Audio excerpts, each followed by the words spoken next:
J'ai envie de dire comment se libérer de la peur d'accompagner après tous ces exposés.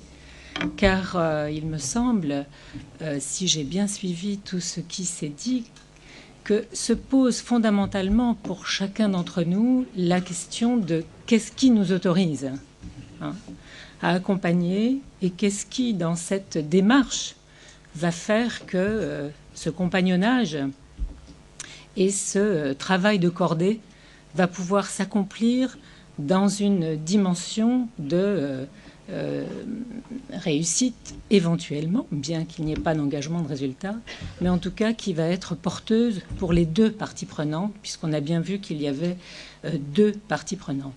Et je crois que ressort une dimension forte à travers ce qui s'est dit concernant le positionnement personnel face à l'attitude d'accompagnement et à l'acceptation d'entrer dans une démarche d'accompagnement pour telle personne, répondre à telle demande, etc., etc. En effet, on voit bien que on est fondamentalement dans une position d'éthique, et là on rejoint bien les fondamentaux de l'association et les questions que nous souhaitions mettre en travail tous ensemble sur les conditions personnelles et méthodologiques, effectivement, qui vont permettre ce développement maïeutique, comme il a été dit tout à l'heure, d'un travail conjoint. Une éthique professionnelle fondée sur redonner toute son importance à la vie de la pensée, dans la perspective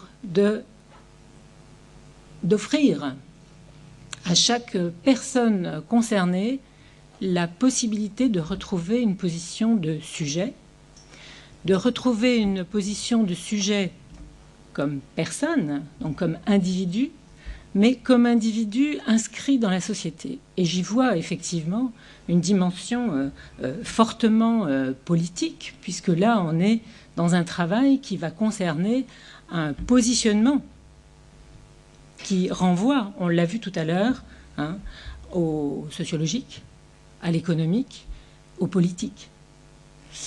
Travail d'équilibriste particulièrement complexe, c'est un petit peu le jeu du funambule, puisque l'accompagnateur, passeur de frontières, facilitateur de développement ou de clarification d'une identité, et je choisis ces mots à dessein, puisque nous sommes en plein, si on les met en arrière-plan, avec les débats qui animent notre cité. Question de fond, effectivement, et on voit que la question de la frontière, la question de l'identité, ne peut se résoudre que dans la tolérance et dans le choix d'être dans une démarche et pas seulement dans une méthode, même si cette démarche va impliquer un cadre. Et j'aime bien ce mot de démarche parce qu'il y a le mot marché. Donc on avance. Et dans une démarche de totale ouverture, mais qui nécessite d'abord un cadre, bien évidemment. On a vu l'importance du cadre en amont, l'importance du contrat, même si je n'aime pas trop le mot de contrat.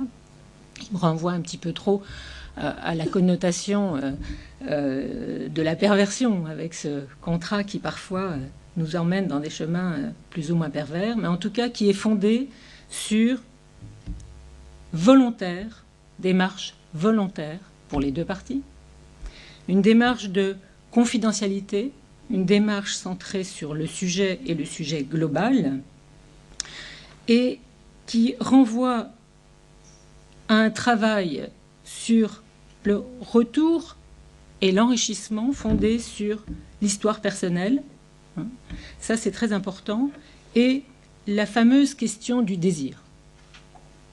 Même si, comme cela a été dit, entre mes désirs, mes attentes, mes souhaits et le véritable désir du sujet, il y a un écart qui reste effectivement à travailler. Un équilibriste, donc, dans ce passage de frontière, entre didactique et initiatoire, entre gourou et maître à danser, maître à accompagner. Donc on voit effectivement que le chemin est complexe et qu'il nécessite effectivement un véritable travail sur soi.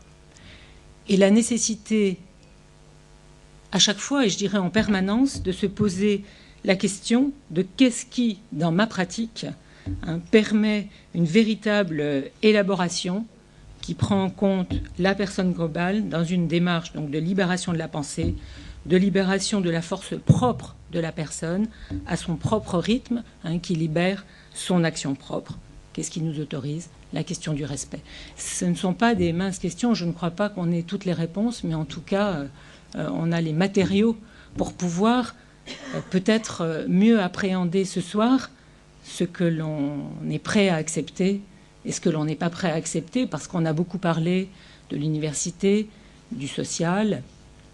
On a moins parlé cette fois-ci de l'entreprise, mais je suis tout à fait consciente, en essayant de faire cette synthèse devant vous, des questions fortes que cela pose à tous ceux d'entre nous et d'entre vous qui font de l'accompagnement en entreprise, compte tenu des pressions de délai, d'efficacité, de résultats, de choix, de volontariat, etc., etc., etc. Donc nous avons encore beaucoup de travail, mais merci en tout cas à vous pour nous avoir renvoyés à nos propres positionnements personnels.